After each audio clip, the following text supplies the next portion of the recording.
오늘은 어떤 얘기를 드릴까? 원래 이제 다른 주제를 정해놓은 게 있는데 시장의 이번 주도 변동성이 너무나 크고 대응하기 어려워서 오늘은 저도 그냥 마음속에 있는 얘기를 좀 하려고 합니다. 그래서 오늘은 어떤 뭐 교훈적인 얘기도 어떻게 보면 전략적인 얘기도 물론 있지만 그것보다는 저도 마음에 있는 소리를 오늘은 한번 얘기를 드리고 싶습니다. 그래서 오늘의 주제는 정말 이렇게 해도 되나? 이렇게 하는 게 진짜 가능한가? 이 변동성이 나오는 게 진짜 맞나? 아무리 비이성적이고 비합리적인 시장이지만 정말 이렇게 해도 되나? 그러니까 오늘은 정말 제 개인 주관의 감정을 가지고 얘기를 한번 해보겠습니다. 제가 오랫동안 주식 투자를 해왔고 주식 투자 해오면서 젊어서 한때 저도 부동산에 관심이 좀 있었지만 저는 주식 투자 외에 진짜 관심을 둬본 적이 없습니다. 한 30대 이후로는. 왜 제가 주식시장을 좋아했냐라고 보면 저는 주식시장이 가장 합리적이라 생각했습니다. 그리고 아주 부가 크신 분들은 모르겠지만 정말 재벌 정도 되신 부가 크신 분들은 모르겠지만 그렇지 않으면 대부분의 우리 같은 서민들이 부를 축적하는 과정에서 저는 주식 투자가 가장 합리적이고 좋다는 확신을 지금까지 가지고 왔습니다. 그래서 뭐 부동산으로 아무리 돈을 많이 버신 분이 나오더라도 눈길 줘본 적 없고요. 주식 투자 외에는 관심을 가져본 적이 없습니다. 오로지 여기만 믿었고, 왜냐하면 주식 투자는 자본주의의 꽃이거든요. 자본주의는 뭐 복잡한 얘기는 드리지 않겠지만 어쨌든 자본주의가 살아남기 위한 가장 기본적인 요소는 성장이고 팽창입니다. 자본주의는 계속 팽창해 나갑니다. 성장해 나가고 다우지수가 100에 있다가 많이 넘어가고 이런 지금 상황의 지수까지 온 거는 그 자본주의의 개와 함께 합니다.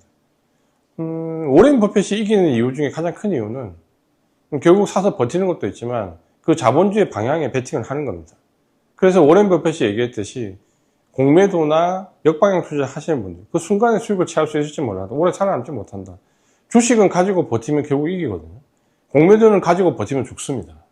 그 순간에 이길 수 있어도. 그래서 항상 주식 투자는 이 자본주의의 개와 펀더멘탈과 그걸 같이 하기 때문에 그래도 합리성을 가지고 중간중간에 역방향이 나오고 변동성이 나오고 어려움이 나오지만 그건 순간일 뿐이고 그 순간만 잘 컨트롤하면 또다시 상승 모드에서 우리가 얼마든지 수익을 얻을 수 있다. 손실 구간에서 나오는 손실보다 수익 구간에서 나오는 수익이 크면 된다는 논리가 저는 지금까지도 확신을 가지고 있습니다. 물론 여기에 흔들리지는 않습니다. 근데 최근에 우리나라 증시를 보고 있으면 정말 이 생각이 듭니다. 이렇게 해도 되나? 만약에 정말 우리가 이 과정을 거치고 지난주에 어느 정도 크게 나왔던 부분이 저점이 맞고 여기서 어떤 변동성을 주고 예를 들어 상승 구간으로 다시 진입을 했다라고 하더라도 과연 주식시장이 이렇게 해도 되나? 그 상승 구간에 들어간다고 해서 개인 투자자분들이 얼마나 살아남을 수 있을까? 이 변동성을 견딜 수 있을까? 특히 지난주 같은 저점으로서 우리가 뭔가 모멘텀이나 실적이나 특히 기술적으로 봤을 때 저점의 가능성이 높은 구간을 두고 이 변화를, 이 변동성을 견디지 못하는 이 상황이 정말 맞나 싶습니다. 이렇게 되면 주식 투자를 하는 게 맞나? 아니면 강원랜드를 가는 게 맞나? 이 구간만 놓고 보면 헷갈릴 정도입니다. 왜 이제 변동성이 나오냐는 늘 강조되지만 지금 실적 소용없습니다. 모멘텀 소용없습니다. 삼성전자의 실적이나 SK하이닉스의 모멘텀은 시장에 반대지 않습니다. 오로지 이제 수급 논리. 그것도 파생 상품과 연관해서 그냥 외국인이 선물을 매도 찍으면 그냥 내려가는 겁니다. 이유가 없습니다. 근데 이번 주의 특징이 뭐냐면 미국 증시를 보면 미국 증시 차트를 보십시오. 하락 차트가 아닙니다. 다우지수 차트를 보고 나스닥 차트를 보고 S&P 500 차트를 보죠. 완연한 상승 차트입니다.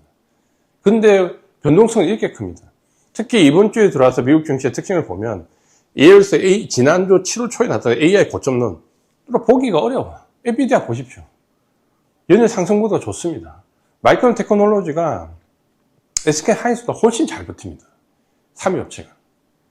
1, 2위 업체인 삼성전자나 SK하이닉스가 훨씬 못합니다. 주가 흐름이. 왜? 수급이 안 좋기 때문에. 그러니까 오로지 지금은 실적도 아니고 모멘텀도 아니고 수급입니다.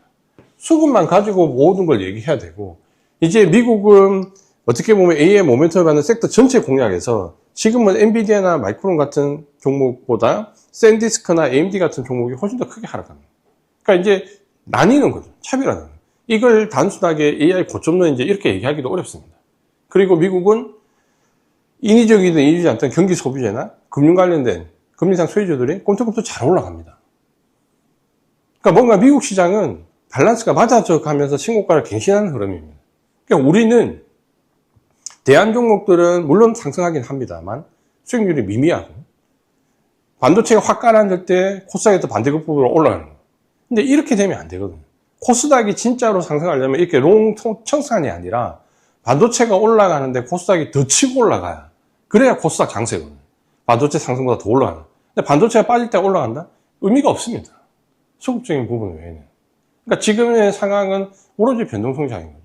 근데 결국은 저는 이 변동성을, 물론 상승도 쫓아가면 안 된다고 말씀을 드리는 부분이 하락할 때도 역시 반응을 크게 하지 않습니다. 지난주 저점이 지지가 된다고 하면. 그러니까 여기서 얼마든지 흔들어라. 일단 지켜볼게. 이런 관점인데 아쉬움은 있습니다. 어떤 부분에 아쉬움이라면 적어도 이 수급적인 논리를, 외국인이 조장하는 수급적인 논리를 위협할 수 있는 무기가 우리는 없습니다. 그러니까 그거는 펀더멘탈이나 그 모멘텀으로 이걸 압박해줘야 되는. 왜냐하면 우리는 투자은행이었기 때문에 직접적으로 맞설 수 있는 존재는 없잖아요. 우리나라 기관이 어디 있습니까? 그렇다면 이 실적과 모멘텀으로 수급을 압박할 수 있는 요인이 있어야 되는데, 예를 들면 SK 하이닉스의 최정원 회장님이 많은 모멘텀을 불어넣어준 건 긍정적이죠. 그런 부분이 필요합니다. 우리나라 CEO도. 근데 막상 SK 하이닉스의 흐름은 그렇지 못합니다. 우리가 ADI 상장을 아무리 반도체 호황을 얻고 좋게 평가를 해줘도 유상증자입니다. 사실 불편합니다. 다만 반도체 호황이기 때문에 굳이 언급을 안 하는 것 뿐이지. 근데 여기에 자회사 상장 얘기, 물론 이거는 뭐 확장되거나 그런 건 아니지만 갑자기 자회사 또 상장 얘기가 나옵니다. 물론 미국에 있는 매출 한 8조 원 정도 되고 영업이익 뭐 1조 원대. 지금 SK 하이닉스가 워낙 번 돈이 크니까 뭐 자금은 작다라고 할 수 있는데, 근데 그런 부분들이 뭡니까? 호황이기 때문에 묻어두더라도 만약에 상장을 한다라고 하면 분리 상장이에요. 우리가 굉장히 싫어했잖아요. 물적 분할, 일적 분할. 분리 상장하고 유사합니다. 그럼 ADR이라고 얘기를 하지만 유상증자였고, 지금 미국에 있는 자회사라고 얘기하지만 우리가 볼 때는 분리 상장 느낌이 안 지워질 수가 없어요. 여기에 오늘 내일 하면 나올 줄 알았던 주주환원 정책, 회장님이 좋은 말을 많이 하셨기 때문에 기대하고 있는데, 삼성전자는 조만간에 발표하겠다라고 했는데 SK하이닉스는 연말이라고 얘기합니다. 이게 주주가치 제고가 맞나요? 이런 부분들을 SK하이닉스를 워낙 좋아하는 강성 주주로서 너무나 실망스럽습니다. 그래서 제가 오늘은 처음으로 몇 년 만에 이런 부분 말씀을 드리는데, 이런 부분들이 우리는 모멘텀이 전혀 수급을 위협하지 못합니다. 오히려 도와주는 케이스죠. 이게 아쉽다라는 거죠. 어쨌든 저는 그럼에도 불구하고 예를 들면 이런 부분들이 당장의 어려움을 유발된다 하더라도 큰 줄기에서 변함없습니다. 메모리 반도체는 부족하고 중고업체에 따라오려면 아직 1년의 시간이 남아있고 내년까지는 호황이 이어질 수 있다. 그러니까 주가는 결국 여기에 부합할 것이다 라는 것은 변함이 없습니다. 다만 지금 나오는 변동성에서 대응이 아쉬운 부분이 너무 많다는 거예요. 왜 우리는 저기에 대항할 만한 기관이 없을까? 투자은행이 없을까? 왜 우리 모멘텀이나 실적은 반영이 되지 않을까? 이 부분을 오늘은 말씀드리고 싶었습니다. 그럼에도 불구하고 지금 자리에서 뭐 어떤 승부를 건다, 뭐 몰빵을 한다 이런 얘기를 드릴 수는 없지만 저는 여전히 지난주 저점이 훼손되지 않으면 시장의 바닥 가능성이 상당히 높고, 여기서 어떤 흔들고 매집하는 외국인들의 변동성이 나오더라도 일단은 지난주 저점이 지지가 된다라고 하면, 물론 무너진다라고 하면 생각을 다르게 해야 되겠지만 그렇지 않다라고 하면 여기서 흔드는 것은 일정 부분 무시할 필요가 있다고 봅니다. 그래야 흔들리지 않을 거고 물량을 뺏기지 않을 거고, 지난주 금요일처럼 어느 날 갑자기 하이닉스가 상한가를 가더라도 대응을 할 수 있을 겁니다. 그래서 너무나 어려운 시기고 힘든 시기지만 어떤 것도 수급 외에는 통용되지 않는 시장이고, 저도 이런 경우를 처음 보지만 그래도 우리는 이성적으로 대응해야 됩니다. 그러니까 이 변동성이 상승하더라도 크게 반응하지 마시고 하락하더라도 크게 반응하지 마시고 일단은 지난주 저점 지켜지는지 여부를 보자. 오늘은 이 말씀을 드리고 다음 시간에는 좀 더 전략적인 부분을 가지고 찾아뵙도록 하겠습니다. 원래는 전략과 관련된 부분 말씀을 많이 드리려고 준비를 했는데 오늘은 요 얘기를 드리는 게 더 맞을 것 같아서 다음 주에 좀 더 전략에 밀착된 부분 말씀드리도록 하겠습니다.